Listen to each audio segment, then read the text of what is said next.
गर्मियों के खुशहाल दिनों के बाद सुखपुर नाम का छोटा सा गांव कड़कड़ाती ठंड की चपेट में आ गया। यह ठंड इतनी भयानक थी कि लोग सुबह सूरज निकलने का भी इंतजार नहीं करते थे और दिन भर घरों में आग जलाकर ठिठुरन से बचने की कोशिश करते। इस बार ठंड ने इंसानों के साथ साथ जानवरों और फसलों पर भी गहरी मार की थी। पशु बाड़े में कांप रहे थे और खेतों खड़ी फसलें धीरे धीरे खराब हो रही थी। गांव के लोग घबराए हुए थे। हर कोई अपने अपने घरों में दुबका था। गांव के बच्चे जो हमेशा मैदान में खेलते अब घर के अंदर सिमट गए थे। लेकिन मोहन, एक 12 साल का साहसी लड़का, ठंड से डरने वालों में से नहीं था। एक दिन उसने देखा कि गांव के किनारे वाले पुराने तालाब से सफेद धुआं उठ रहा था। वह तुरंत अपनी बहन राधा और दोस्तों को बुलाने गया। यह अजीब है, मोहन ने कहा।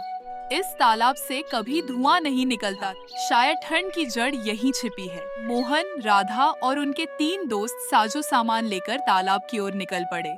रास्ते में ठंडी हवाएं और घना कोहरा उनकी हिम्मत को आजमा रहा था। तालाब के पास पहुंचते ही उन्होंने देखा कि तालाब के बीचों बीच एक छोटी सी झोपड़ी थी। झोपड़ी से हल्की रोशनी झांक रही थी। यहाँ कोई है? राधा फुसफुसाई। मोहन ने झोपड़ी के अंदर झांका। वहाँ एक बूढ़ा साधु बैठा था, जिसके चारों ओर लकड़ियों का ढेर और कुछ अजीब सी चीजें थीं। मोहन ने हिम्मत दिखाते हुए साधु से पूछा, बाबा, आप यहाँ क्या कर रहे हैं?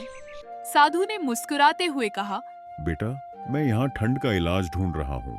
इस ठंड की असली वजह प्रकृति के साथ छेड़छाड़ है।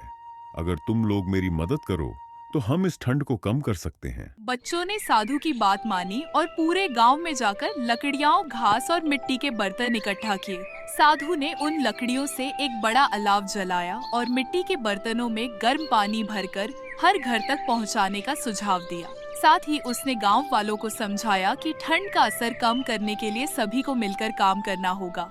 गांव के लोग इस मुहिम में जुड़ गए। कुछ लोगों ने अलाव के पास बैठने की जगह बनाई तो कुछ ने जरूरतमंदों को गर्म कपड़े और खाना बांटा। बच्चों ने बीमार जानवरों के लिए घास और पानी पहुंचाया। कुछ ही दिनों में गांव में ठंड का कहर कम होने लगा। साधु ने मोहन और उसके दोस्तों को आशीर्वाद दिया और कहा, तुम्हारी हिम्मत और एकता ने गांव को इस मुसीबत से बचा लिया। ठंड खत्म होते ही गांव वालों ने एक नया नियम बनाया। हर साल सर्दियों में सभी लोग मिलकर सामूहिक रूप से अलाव जलाएंगे और जरूरतमंदों की मदद करेंगे। ठंड का कहर कितना भी बड़ा क्यों न हो, एकता, साहस और मदद की भावना से हर चुनौती को हराया जा सकता है।